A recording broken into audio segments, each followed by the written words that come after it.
Welcome to the I Work For Me podcast. I'm Melina, an author, marketer, yoga teacher, and mom, and I'm passionate about people who have created their own business opportunities and who love the freedom of working for themselves. Welcome to the I Work For Me podcast. This is Melina, and today I have Claudia Klein with me, and she is extremely interesting. For one, I have never met a hypnotherapist in like the flesh, if you can call Zoom the flesh. And I am just dying to understand how one becomes a hypnotherapist, what's that about, and how that is a business as well, and how one gets into that. So without further wobbling on from me, I'd like to say welcome, Claudia. Thank you. So lovely to have you on the show. Thank you. That's a lot of questions in one go. Maybe you should start with one that is of interest most to you. Well, we always actually start the show where I ask, what is it that you remember as a little girl wanting to be when you grew up? Well, when you were growing up, what was the first thing you thought you wanted to be? Yeah, I saw that you do that. That is your first question. And I don't know when I was a little girl. I can't remember that. But later, maybe in my teenage years, I always dreamt to be a doctor in the forest, getting paid with chickens and eggs and things like that. I guess that's probably a modern witch or something like that. Yeah, it sounds it's sounding a bit Hansel and Gretel right there. Being German. There you go. You've got it. Yeah, I know I'm in Africa, and I almost can say I've achieved my dream, but I'm just so far away from being a doctor. Well, possibly a different kind of doctor. So I suppose then that leads to my first question, which is, what is a hypnotherapist, and what do you do?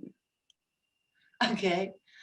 So, do you know anybody that is not the version that they want to be? In other words, they have something to overcome, they have some emotional problems, they might have persistent thoughts or behaviors they don't really want. We all know somebody like that, I guess. Yeah, I think it's every person on planet Earth, right? Yeah. Well, that is what a hypnotherapist helps with. Okay. Wow. It doesn't really matter what it is. We have all programs in our consciousness, in our subconscious, if you will, and we have belief systems that have been created usually when we were very young, and sometimes they're wonderful, and sometimes those things hold us back. Okay. You know, and I think what is very important to know is that properly facilitated hypnosis practices is not finding the solution for the client. Right? We leave that to psychologists and those kind of people that have trained dearly to diagnose and give advice and prescribe certain things, right? The philosophy behind what we do is client-centered hypnosis practices is that we believe that everybody has the resources to find their own solutions. Right. We just don't know that. We can't tap into that. We feel robbed of them, or we feel very distant from them or disassociated from them. And hypnosis is just this wonderful, wonderful state where we can access those resources again.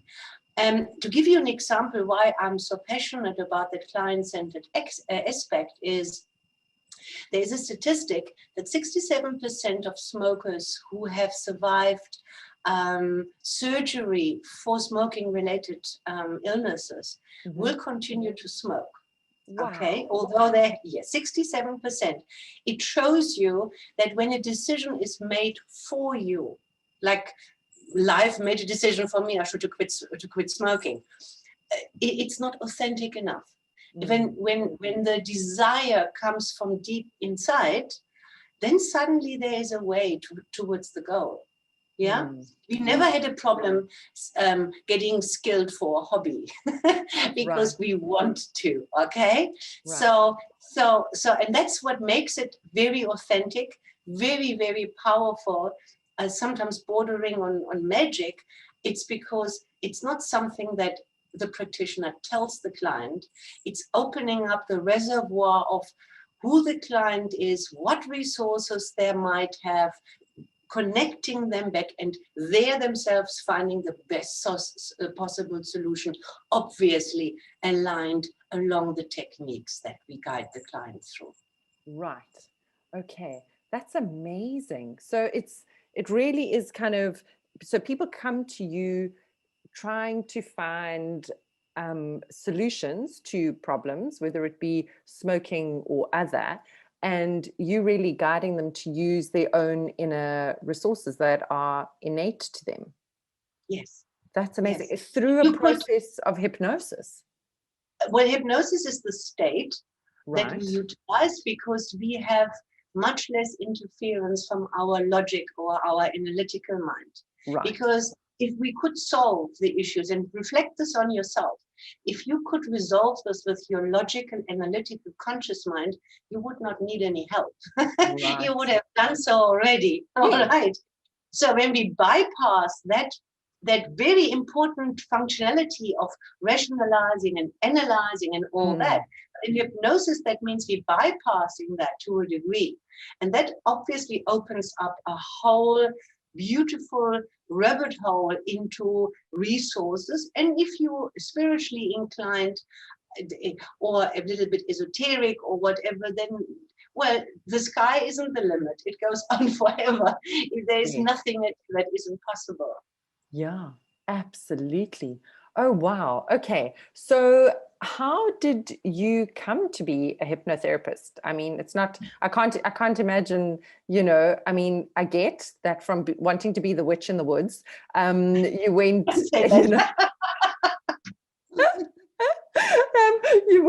you went, and you must have studied something, or like, how did you end up in hypnotherapy? Now looking back, it's always easy when you look back in life. I believe it was the most beautiful universal synchronization. I did have a very early hypnosis experience when I was a teenager. I did some yoga. I must have been 14 or something. And the instructor was telling us, in the relaxation period, you yoga instructor yourself, I believe. Yes, that's right. Yeah. So they say, smell a rose. And I smell that rose. To this day, I have that smell in my nose, and I can feel the satin feel of the petals of this rose. And I fling open my eyes and I say, but I'm in a school hall. Where are the roses? How is that possible that I have this real smell of a rose, it was there, I promise. So that was my first connection with hypnosis, which also explains to a large degree, number one, how natural that state is and how easy we can actually access it. We just don't call it that or whatever. Okay.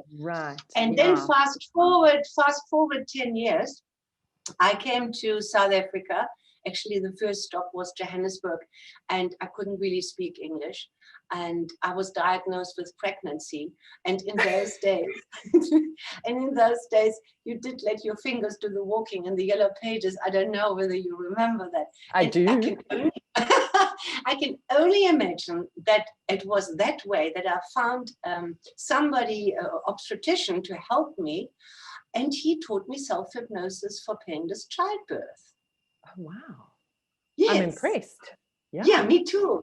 And I didn't think it was a big deal. I thought kind of every woman had the chance to do that. I didn't know how special or rare that was in those days. Needless to say, I had 2 boys in 2 years, and I couldn't understand what the fuss was about all these screaming women in the ward, because it was such a quick, fast, a super exciting event, having children. And then fast forward again, now I'm busy with a family, building businesses, and so what. In the meantime, I'm in Namibia. I completely forgot about hypnosis. Okay. Wow. Yeah. Yeah, no, it was just, I thought it is only for childbirth. I didn't know anything better. So I come to Cape Town. That is now 21 years ago. And my keen interest in all these mind stories and self-exploration and self-growth and whatever was always there. So in Swakopmund, which is a bit of a narrow-minded little village on the coast, maybe I was wrapping my books in brown paper when I went to the beach, just in case, so I wouldn't be labeled, And when I came to Cape Town, wow, what a platform. I became such a course junkie. And I did the Lifeline course. I did so much. And I realized just how much pain is out there in the world. I mean, when you sit on the Lifeline telephones and all you can do is kind of reflect back. That wasn't good enough for me. But amongst those places that I went to experience everything I could experience, I realized that one person's intervention kind of got deeper. And I started realizing, wow, you know what? That reminds me of the intensity I had when I did my self-hypnosis for painless childbirth. So I asked, are you doing hypnosis? He said, yeah, I'm a hypnotherapist. So I said, now I know what I have to do, without a question.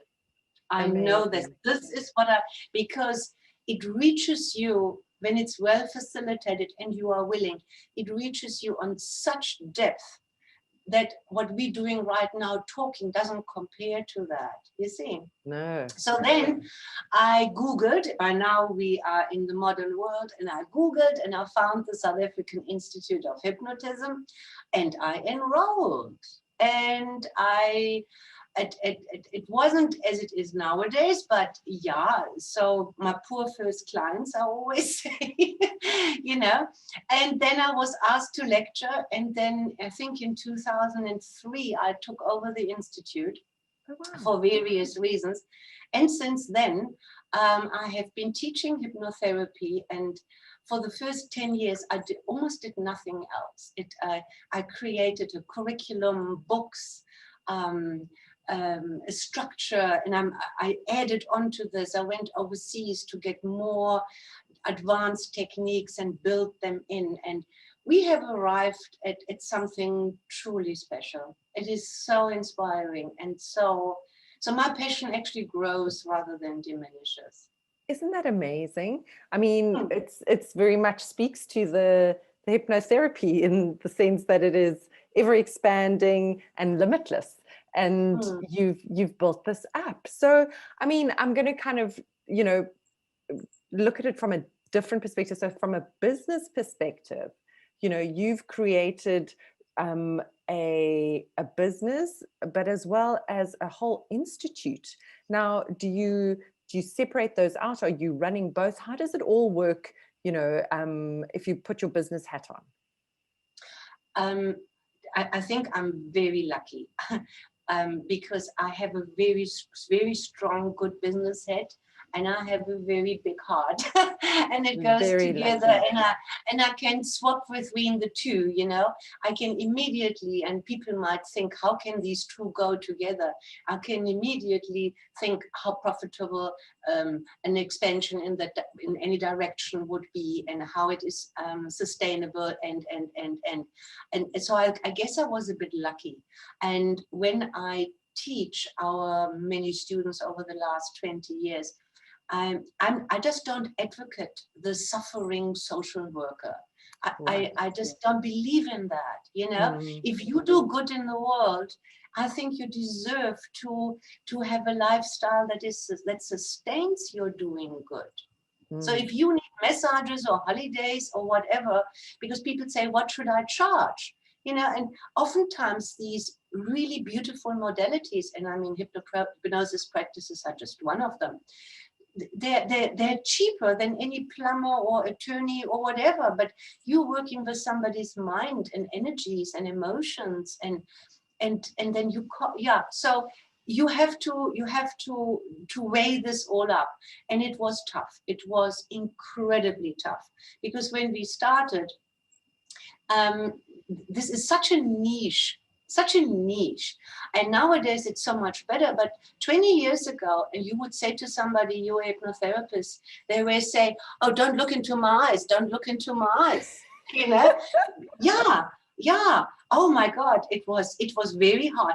It's not a training that appeals to the masses. You know what I mean? So, and I'm not very good, I must say. You, I think, are a bit of an expert with that.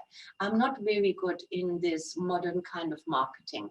So I did it the old-fashioned way. Every stage I could stand on to speak, every demonstration I could give, any information evening I would hold, I would do that. And that appealed to me more, you see. But yeah, I don't have to do this anymore. I handed all of this over to my colleague. He's doing this now. Great. I can concentrate on what I love best, on my clients and on the teaching here in Cape Town. Amazing. Okay, great. So I think, you know, there's a lot to be said in what you've just shared, is that, you know, you've kind of, sure, you've grown the business up, but your approach was very much more kind of person to person and really getting yourself out there and speaking. So I think there's something to be learned from that, in that people who create businesses need to really be okay with, you know, putting themselves out there and speaking about what they do and showing up. And then I think, you know, kind of growing the business later, you've brought on a partner or someone who works for you, a colleague, who then takes over the stuff that maybe isn't your big passion and allows you to kind of work on the stuff that you love. So that's really nice take homes, I think, just to know that you do have to put yourself out there first, though. Well, I think this is something that a new entrepreneur needs to be aware of, especially when we have no training as entrepreneurs. I remember in the 2008 phase, when we had the kind of recession, this business grew kind of 150%, and I just couldn't handle it. So I had so much staff that there were years where I was just working to get the salaries in, right. You know. So because it still remains a niche market. Not everybody wants to become a hypnotherapist, you see. We have two training schools, one in Joburg and one in Cape Town. But you have to calculate. You have to calculate what your expansion, how your expansion can be sustained. Yeah. Okay. Yeah. No, that's fantastic. And do you, like, in your course, do you actually train people on how to run a business? That part of your training? We touch on it. Touch on it, obviously. I mean, I'm an entrepreneur at heart as much as I am a hypnosis practitioner, and I will give little tips as I go along the way, you know, when the topic comes up. I always believe in teaching when the question is in the room, not according to an agenda of the PowerPoint presentation, you know, because then it gets absorbed by the listeners, you know. So how much should I charge, and how should I advertise myself, and is there room for hypnotherapists, and so on. I do that, although we have only a very small official section, because we can't concentrate. That's not our